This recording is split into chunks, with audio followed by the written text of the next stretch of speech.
Hello all of you, जय हिंद। कैसे हो आप सभी लोग? आई होप आप सभी स्वस्थ हो गए और आपकी प्रिपरेशन बहुत ही ठीक चल रही होगी। तो इंग्लिश की वीडियो काफ़ी लोग डिमांड कर रहे थे। थोड़ा सा यार मेरी हेल्थ इशू था, इसलिए मैं वीडियो अपलोड नहीं कर पा रहा था। ठीक है, फ़िलहाल अभी भी है, लेकिन चलो ठीक है।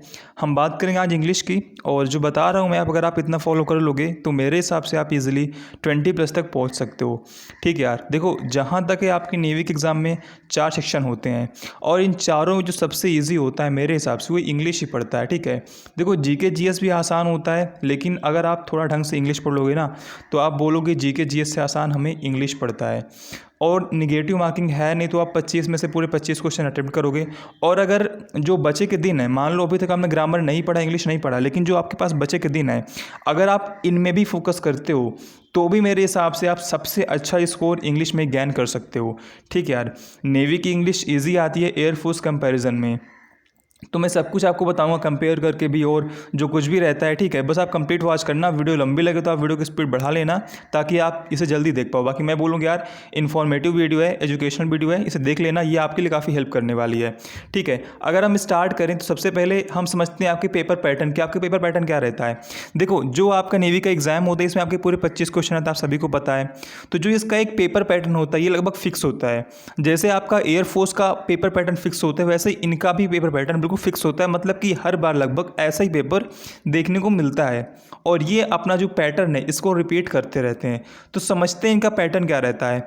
जो आपके 5 क्वेश्चन है पैसेज देखो आते हैं। अब देखो जो इनका पैसेज होता है ना, अब आगे हम बात करने वाले क्या कुछ रहता है। 4 क्वेश्चन देखो आपके यहाँ से आते हैं, नरेशन एंड वॉइस, बहुत ही आसान क्वेश्चन होते हैं और समझ ली फ्री के नंबर होते हैं।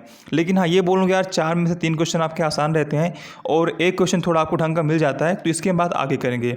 आगे बात करें तो वोकैब का आता है लगभग 5 क्वेश्चन, और 7 से 8 क्वेश्चन आपके देखो फिलिंग द ब्लैंक्स के आते हैं, और 2 से 3 क्वेश्चन देखो आपके एरर के मिल जाते हैं। कभी कभी 2, कभी कभी 3, लेकिन 3 बहुत ही रेयर चांस में मिलते हैं।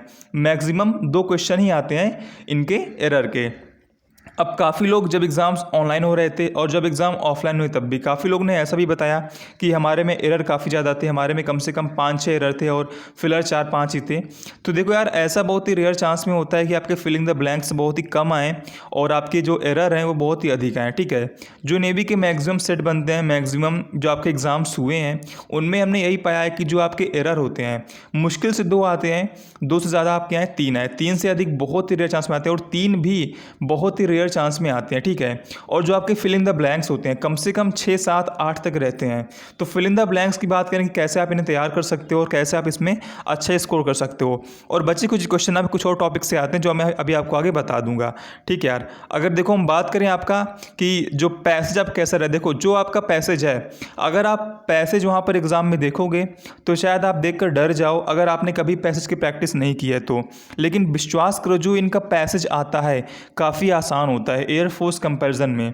जिन लोगों ने इस बार अग्निवीर का एग्ज़ाम दिया था, वो लोग जो एयरफोर्स का इन्होंने पैसेज देखा होगा, देखने में शॉर्ट रहा होगा, लेकिन पैसेज उतना आसान नहीं रहा होगा।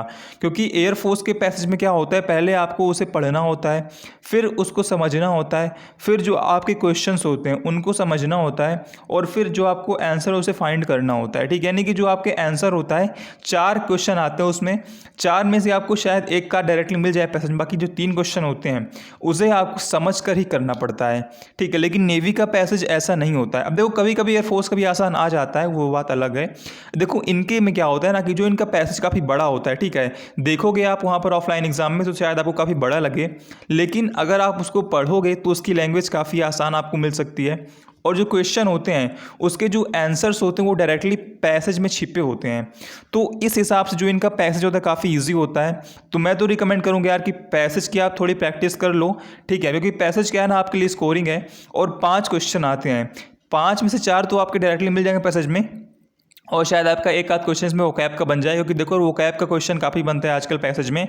तो नेवी में भी आप मतलब क्वेश्चन बना देते हैं वोकैबलरी से, तो शायद 4 क्वेश्चन आपका पैसेज से रहे और एक क्वेश्चन आपका शायद पैसेज में कोई वर्ड दिया रहे, बोले आप इसकी मीनिंग बताओ, एंटोनिम बताओ, सिनोनिम बताओ, एडियम बताओ, कुछ भी पूछ सकता है, लेकिन एक क्वेश्चन वोकैब का रखेगा एग्जामिनर। ठीक है, लेकिन वो भी आसान ही होता है।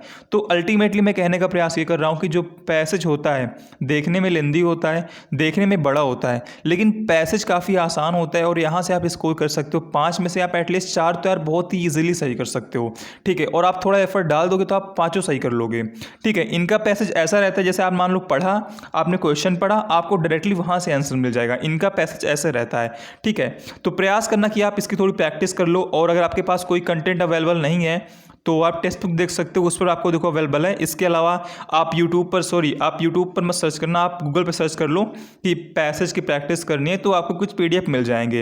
या आप प्ले स्टोर पे आप सर्च कर लेना, आपको वहाँ पर कुछ एप्लीकेशन मिल जाएंगे जिसमें आपके पैसेज रहते हैं, लेकिन वो इतनी ईजी नहीं रहते हैं। मैं तो बोलूँगा आप एक बार टेक्स्ट बुक विजिट कर लेना, उसमें फ्री रहता है एक आध, आप देख लेना, आपको सही लगे तो आप आगे उसे परचेस करना, ठीक है। बाकी मैं बोलूँगा यार अगर फ्री करना है तो प्ले स्टोर पर एक बार चेक कर लेना, काफ़ी सारे एप्लीकेशन जो फ्री में होते हैं वो आपको प्रोवाइड करवा देते हैं।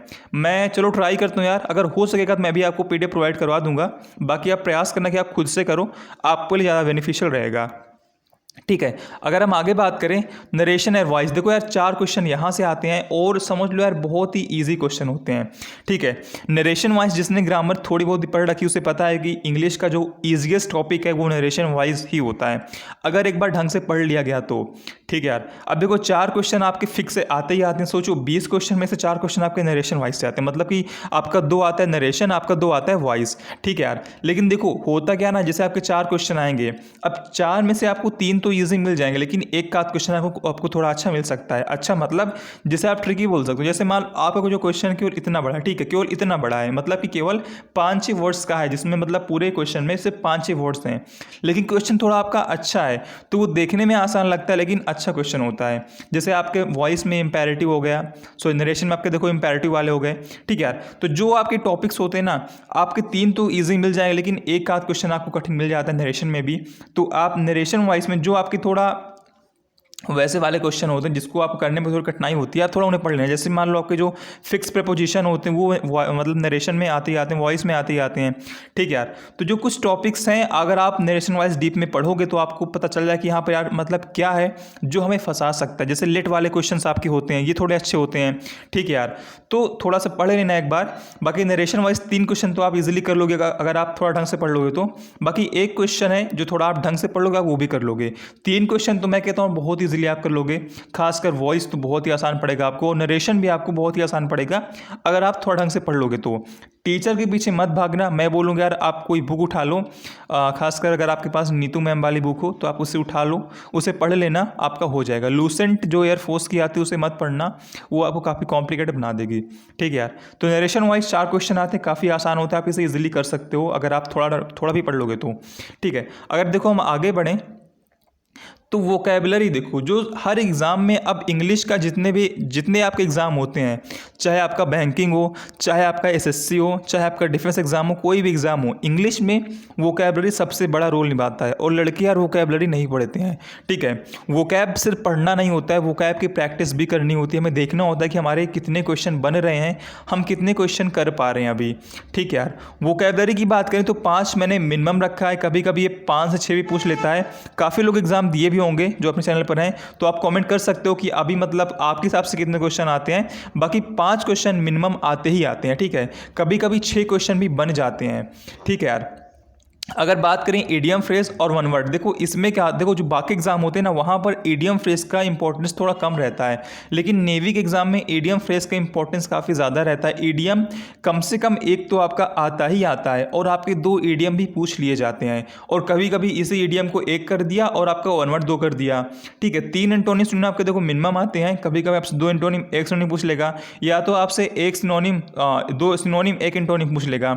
और इनके अलावा जो आपका पैसेज में आता है वो देखो अलग से रहता है, ठीक है यार। और जो आपका फिल इन द ब्लैंक्स में आता है वो अलग से रहता है। तो यार वोकैब पर थोड़ा फोकस कर लेना। अगर आप अभी कुछ भी नहीं पढ़ रहे हो तो डेली आप कम से कम 50-60 वोकैब पढ़ लिया करो, सुबह उठ के हो जाएगा। देखो 1 घंटे वोकैब को दोगे तो 50-60 इजिली, सब मिलाकर बोल रहा हूँ मैं, 50-60 आप एक दिन में पढ़ लोगे अच्छे से, ठीक है। उसे 4-5 बार रिकॉल करोगे तो आपको याद हो जाएगा। ईडीएम को आपको रटना नहीं, ईडीएम का आपको समझना है। अगर आप ईडीएम समझ लेते हो तो आप ईडीएम का जो मीनिंग होती है बहुत ईजिली फाइंड कर लोगे। जैसे हिंदी में होता है ना कि हम हिंदी में जो भी आपके मुहावरे होते हैं उनका अर्थ बिना पढ़े बता देते हैं, क्योंकि यार उनमें अर्थ छिपा होता है ना क्वेश्चन में ही। वैसे सेम आपका ईडीएम होता है, जो लोग हिंदी मीडियम से हैं जो आपका ईडियम होता है आप उसको रटने की जगह उस समझने का प्रयास करना कि ये ईडियम क्या बोल रहा है, आप उसका आंसर इजीली फाइंड कर लोगे। ठीक है, तो वो क्या पे आपको फोकस करना है। बाकी जैसे स्पेलिंग होता है तो स्पेलिंग कभी कभी इसमें आता है, कभी कभी नहीं आता। मैंने बोला ना कि 5 मिनिमम होते हैं, 5 से आपका अधिक करेगा तो आपको इसमें स्पेलिंग भी मतलब आपको इंक्लूड कर देगा। ठीक है यार, और भी जो मतलब होते हैं छोटे मोटे, लेकिन जो मेन मेजर पार्ट होता है आपका ये होता है, और अभी आपको इन्हीं फोकस करना है। ठीक है, जो मेजर पार्ट आपका है यही आता है, idiom, phrase, one word, antonym, synonym, बस ये 4 आते हैं। इसके अलावा स्पेलिंग बहुत ही कम पूछता है, लेकिन कभी कभी पूछ भी लेता है। तो अगर आपने पहले से पढ़े रखा है इन सबको तो आप स्पेलिंग थोड़ा देख सकते हो, बाकी नहीं पढ़ रखा है तो आप पहले इन पे फोकस करो। ठीक है यार, ये सब देखो जो मैं आपको बता रहा हूँ ये सब बिल्कुल फिक्स चीज़ें हैं, इनको आप इग्नोर मत करना। अगर देखो हम आगे बढ़ें, ठीक है, अगर हम देखो थोड़ा सा आगे बात करें आपका, सॉरी, देखो आपका जो यहाँ पर फिल इन द ब्लैंक्स होता है ये काफ़ी इंपॉर्टेंट रोल प्ले करता है आपके नेवी के एग्ज़ाम में। अब देखो जो काफ़ी लोग हैं उनको ऐसा शायद मिला होगा कि आपके नेवी के एग्ज़ाम में फिलर 4-5 ही आए होंगे, एरर आपके 4-5 कर दिया, लेकिन ये मैं बता दूं ये बहुत ही रेयर चांस में होता है। मैक्सिमम जो आपके पेपर बनते हैं उसमें आपके 7 से 8 या इससे भी अधिक फिल इन द ब्लैंक्स रहते हैं। ठीक है, और ये फिल इन द ब्लैंक्स की वजह से ही नेवी का पेपर काफ़ी आसान हो जाता है। फिल इन द ब्लैंक्स देखो क्या होता है ना कि आपका जो एडजेक्टिव है, एडवर्ब है, कंजक्शन है, प्रोनाउन है, ये देखो आपके फिक्स होते हैं। ठीक है, मतलब कि अगर मान लो 5 फिल इन द ब्लैंक्स भी आते हैं तो उनमें इनसे क्वेश्चन रहेंगे ही रहेंगे। ठीक है यार, तो इनको आप इग्नोर मत करना। जैसे एडजेक्टिव में क्या होगा, कुछ नहीं तो आप इतना पढ़ लेना कि सुपरलेटिव क्या होता है, कंपैरेटिव क्या होता है, पॉजिटिव क्या होता है। ठीक है, एडवर्ब में क्या होता है आप देखो जो मतलब थोड़ा सा होता है उन्हें पढ़ लेना कि वो कहाँ पे यूज़ होते हैं और कैसे यूज़ होते हैं। कंजक्शन कुछ मत पढ़ना, तो आप कम से कम उनके पेयर ही पढ़ लेना कि यार पेयर मतलब किसका पेयर क्या होता है। कुछ पेयर है आप उन्हें याद कर लोगे तो आप इजिली कंजक्शन क्वेश्चन कर लोगे। प्रोनाउन क्या हो गया यार, प्रोनाउन थोड़ा आप ढंग से पढ़ लेना, कोई भी बुक उठा लेना, चाहे नीतू मैम की चाहे लूसेंट, कोई भी आपके पास बुक हो आप उसे पढ़ लेना, प्रोनाउन आपका हो जाएगा। लेकिन इनको इग्नोर मत करना, इनसे आपके क्वेश्चन आते ही आते हैं। खासकर एडजेक्टिव तो कभी कभी 2 क्वेश्चन पूछ लेता है। ठीक है, फिल इन द ब्लैंक्स में ही कभी कभी 2 क्वेश्चन आ जाते हैं, तो इन्हें इग्नोर मत करना। वोकैब से भी देखो, और आपके मतलब मैंने बोला आपके 7 से 8 फिलर आते हैं तो ये आते ही आते हैं। ठीक है यार, कभी कभी होता है किसी किसी सेट में ये कम हो जाते हैं, बाकी मैक्सिमम सेट में ये आपका पैटर्न रहता है, तो आप इन पे ही फोकस करो। वोकैबलरी से भी, आपकी वर्ब से भी, नाउन से भी, इनसे फिलर बन जाते हैं। मतलब देखो जो आपका ग्रामर का पोर्शन है सबसे मिलाकर फिलर बनता है, लेकिन जो ये मैंने टॉपिक्स लिख रखे ये इंपॉर्टेंट है, इनसे फिल इन द ब्लैंक्स ज़्यादा आते हैं। बाकी और जो देखो यार सिंपल सी बात है, आपके सिलेबस जो दे रखा है क्वेश्चन देखो उन सबसे बनाएगा। ठीक है, किसी में कोई टॉपिक, किसी में कोई टॉपिक, तो यार टॉपिक सारे पढ़ लेना क्योंकि आपके लिए इंपॉर्टेंट है, आप इन्हें मिस मत करना। इंग्लिश आपके लिए स्कोरिंग सब्जेक्ट है। ठीक है, बाकी जो आपका एरर होता है ना वहाँ पर भी अधिकतर आपके एरर जो होते हैं वो नाउन से बनते हैं, टेंस से बनते हैं। ठीक है, देखो मैंने अब आपका टेंस नहीं लिखा है, टेंस और जो आपका देखो सब्जेक्ट और एग्रीमेंट होता है ना उससे एक फिलर पक्का आता है। और इसके अलावा जो आपके यार कंडीशनल होते हैं ना वो भी आपका फिलर में भी, एरर में भी, दोनों जगह आपको देखने को मिल सकता है। बाकी जो ये टॉपिक्स हैं आप इन्हें अच्छे से पढ़ लेना, इन्हें मिस मत करना। चाहे आप इन्हें मत पढ़ना, इनकी जगह आप सब्जेक्ट और एग्रीमेंट और कंडीशनल आप इनको पढ़ लेना, ये दोनों बहुत इंपॉर्टेंट है। ये सिर्फ नेवी में नहीं, एयरफोर्स में नहीं, हर एग्जाम में इनसे क्वेश्चन आते ही आते हैं। तो ये चारों आपके काफ़ी इंपॉर्टेंट है, प्लस आपके कंडीशनल और सब्जेक्ट और एग्रीमेंट। ठीक है, ये भी आपके देखो इंपॉर्टेंट है यार, इन्हें आप इग्नोर मत करना क्योंकि यार फिल इन द ब्लैंक्स 8 से 9 बन जाते हैं कभी कभी, तो ये सारे क्वेश्चन आपके आ जाते हैं। ठीक है, अगर हम आपके आगे बात करते हैं एरर की तो 2 से 3 आपके एरर आते हैं।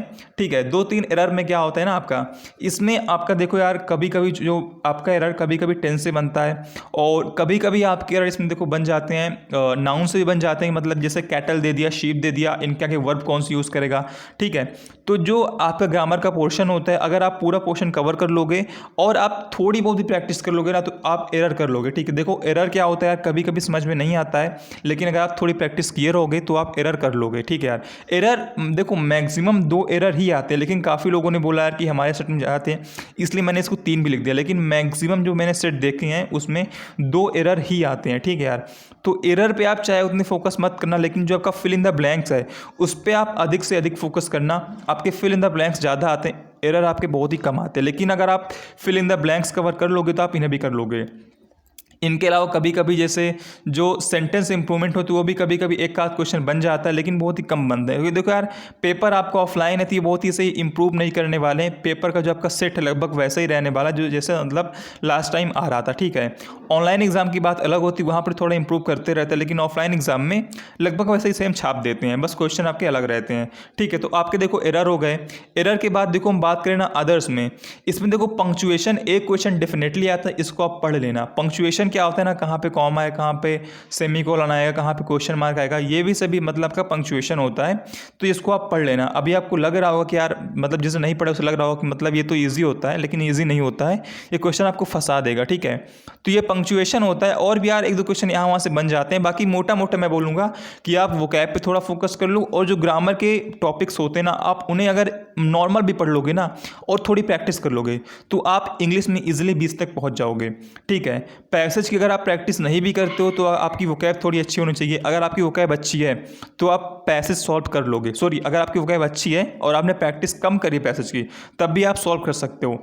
तो देखो कंक्लूजन ये निकलता है इस वीडियो का कि जो आपका ग्रामर है, जो आपका इंग्लिश का सेक्शन है, इसमें आप 25 में से कम 20 तक ईजिली पहुंच सकते हो, ठीक है यार। 20 तक पहुंचने के लिए आपको सिर्फ करना क्या है, आपको जिसने पढ़ रखा है अच्छी बात, जिसने अभी तक नहीं पढ़ रखा है बहुत डीप में मत जाना यार। अगर आप थोड़ा भी ढंग से पढ़ के प्रैक्टिस कर लोगे तो आप इजीली 20 तक पहुंच सकते हो।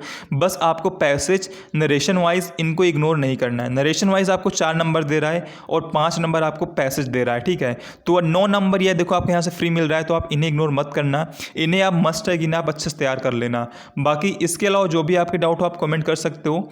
और मैं बोलूँगा यार कि अभी देखो जितना आपके पास समय है, जिसने नहीं पढ़ रखा है परेशान मत हो, अभी से लग जाओगे ना तो अभी देखो टाइम काफ़ी है आपके पास, ठीक है। एग्जाम आपके मिड अक्टूबर में होने हैं। मैंने एग्जाम डेट के बारे में ऑलरेडी बात कर लिया है, डिस्कस कर लिया है। तो आप उसी के हिसाब से अपना टारगेट बना के टाइम टेबल चाहो तो आप फिक्स कर लो और तैयारी कर लो, ठीक है, आपका हो जाएगा। बाकी फिजिकल पे फोकस करते रहना, बार बार मैं कह रहा हूँ। फिजिकल में ज़्यादा लोग आउट हो गए, रिटन एग्जाम में कम लोग आउट हो गए। रिटन का वैसा भी वहाँ पे आपको कोई रिजल्ट मिलने वाला नहीं है। पहले आप रिटन दोगे, फिर डायरेक्टली आप फिजिकल में पहुँच जाओगे। फिजिकल के बाद आप घर आओगे, जब आपकी मेरिट लिस्ट आएगी तो वहाँ पे आपको आपका स्कोर शो किया जाएगा। तो फिजिकल मस्ट है यार। अगर आप फिजिकल में फेल हो जाते हो तो ऐसे कोई मतलब बचता नहीं है, ठीक है, भले आपका रिटन कितना अच्छा कितना खराब हुआ हो। तो फिजिकल पे अधिक से अधिक फोकस करना रिटन के साथ साथ। जिसका फिजिकल वीक है वो सुबह शाम दोनों टाइम जाया करो, ताकि फिजिकल आपका रेडी हो जाए। इस बार टाइम आपका कम है, टाइम केवल 6:30 है, पुशअप 12 है, ठीक है। तो फिजिकल इस बार थोड़ा टफ होने वाला है, तो फिजिकल के रेडी रहना। और ठीक है, आप सभी को ऑल द बेस्ट। जय हिंद, जय भारत, वंदे।